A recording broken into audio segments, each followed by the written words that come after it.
Hey guys, it's Lexi here. I don't know how to start this. I am gonna talk about some things that are a little harder for me to talk about today. I recently did a poll on Instagram telling you guys that I've had some health issues recently, asking you if you would be interested in me telling you about them, and 90% of you said yes. So that's the main reason I'm doing this and not keeping it to myself. But it's just so weird to me because I never thought that, one, I would have health problems at this young of an age. I also didn't think that I would be talking about it publicly on camera, and I also never thought that a ton of strangers who've never met me would care to know what I was going through. So yeah, earlier this week I found out that I have acute liver failure. Waking up to that call was really tough. I didn't even ask for details. I was just like, okay, thanks for letting me know. Bye. Being in my early 20s, I never ever thought that I would have that. I also found out that my spleen isn't doing well. Basically what got me to this point was I was ignoring my autoimmune disorder. I was diagnosed with celiac disease when I was in 3rd grade. When I eat gluten, my immune system will have a negative reaction, and over time the lining of my intestine will start to break down, which will cause other medical problems. My body won't be able to take in nutrients over time if I don't follow the correct diet that is gluten-free. I never actually took it seriously because I always felt like I was extra or being too picky at a restaurant. I just wanted to go with the flow, and I felt like I was always being judged when I had all of these different allergens I had to watch out for when I was out at a group dinner. You know, people would just stare, and also because I was already naturally thin, people never actually believed me, and it was really awkward to the point where I just started thinking, you know, it's fine, I'll just have gluten anyways, like I can handle it.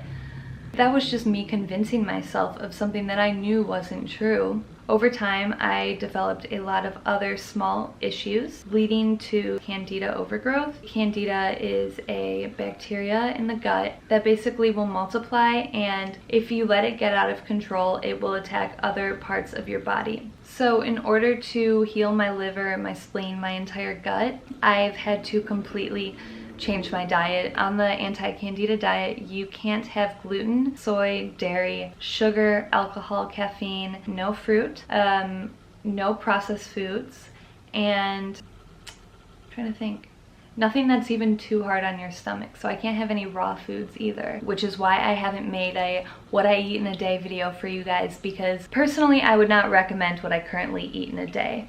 For example, this is a cup of bone broth. Ew, disgusting, I know. But it's supposed to be extremely good for healing the liver, so, you know, anything to keep me alive at this point. All jokes aside. But yeah, I would never recommend anybody drink bone broth out of a coffee cup. That's gross. But here I am. Oh, it smells so bad. Oh wow, that smells so bad. I'll get used to it, you guys, it's fine.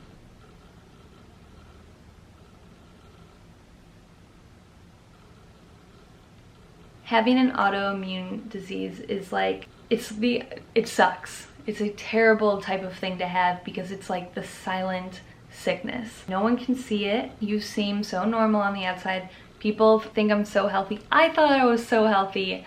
I was fooling myself. I felt like crap all the time, but I was like, I look healthy, so I must be healthy, and this just must be what life feels like, to be tired and sick and have sinus infections and not be able to sleep through the night and get hot flashes. I literally had premature menopause. I always had brain fog. I had really bad ADD. Crazy stomach issues, random hair growth in random places, and I would get crazy night sweats. I had rosacea. The hormone imbalance is terrible too. 1 week I would just gain a ton of weight. 3 weeks later, it would completely go the opposite way. And I saw people on an account called American Style saying, that's not a body type, she's starving herself because her body weight has been going up and down. No, that's part of Candida, having a hormone imbalance. I still have all of these issues because it's something that I'm still going through. It's just been crappy. It's been a crappy few months. It sucked too. It's definitely taken a toll on my relationships. When I did have blood work done and it came back that my liver was failing, I think that's when my friends and my family was like, oh wow, this is serious. I wish I would have known. And in my head, I'm like, I feel like I've been saying it my whole life. I don't feel well. I know I have something wrong with me. I have to eat this way.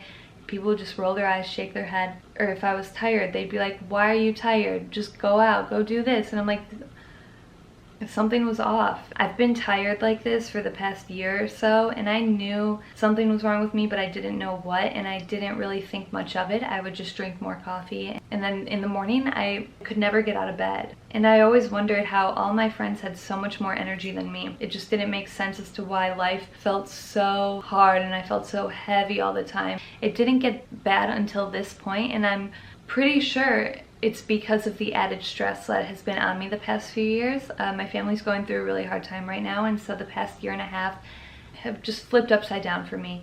After researching about the different causes of any disease, stress is a huge one, and I remember hearing that in class, but I never really truly believed it. But now that it's happened to me at the most stressful time of my life, I can say that I believe it now. Also, I just watched a documentary called Heal, and it really goes into a lot more of like our emotional health and how that totally affects and is connected to our physical health. These stresses are 24/7, 365. The net result is illness and disease. 90% of what takes people to the doctor is stress-related illnesses. Running a fight or flight response all the time, your immune system is compromised chronically. I knew I was stressed out this past year and a half. I would be doing normal day-to-day tasks and I would catch myself not breathing. I'd be like, well, that's definitely not healthy, but I don't have time to worry about this. I have to go to the next thing. I ignored my health. And then I was on all these antibiotics because of all these infections that started happening. And that's when it all hit rock bottom. I've never felt worse in my life. In a way, this has been a blessing in disguise because it made me realize how important it is to really listen to your body and not just eat something or do something that you know isn't good for you, but you do it anyways because you feel peer pressured to. Don't do that. First and foremost, take care of yourself always, because for almost 20 years I ignored my autoimmune disease, and look where it's gotten me. If I could have just stood up for myself in the beginning, I could have been living my life feeling so much better this entire time. I now know not to listen to anybody and do what's best for me and what I know is best for myself and my own health. Also, part of having this liver problem and Candida is you can't take antibiotics. So I'm going the holistic approach now. I'm hoping in a few months I can live my life feeling better than I've ever felt before, as long as I stick to this diet and treat myself with unconditional love and care, almost like an infant or something. That's the goal. I'll be working on just healing my body holistically for the next few months, and I'm really excited to see the results that it gives me. One last point I wanted to make for everybody out there on social media assuming that I'm anorexic. I'm not, and I hope this video has cleared it up for you guys that I just have a lot of restrictions. And let me just say that I am naturally thin. It is my genetic makeup. Both of my parents are the same way. If anybody else is going through Candida, leave a comment. I can start making videos on the different recipes I'm learning how to make and the different natural healing techniques I'm using, such as bone broth. Ew. Wish me luck. I'll definitely keep you guys posted on how the healing process goes. When I get better, I will definitely make that what I eat in a day video. Love you all so much. Be sure to subscribe.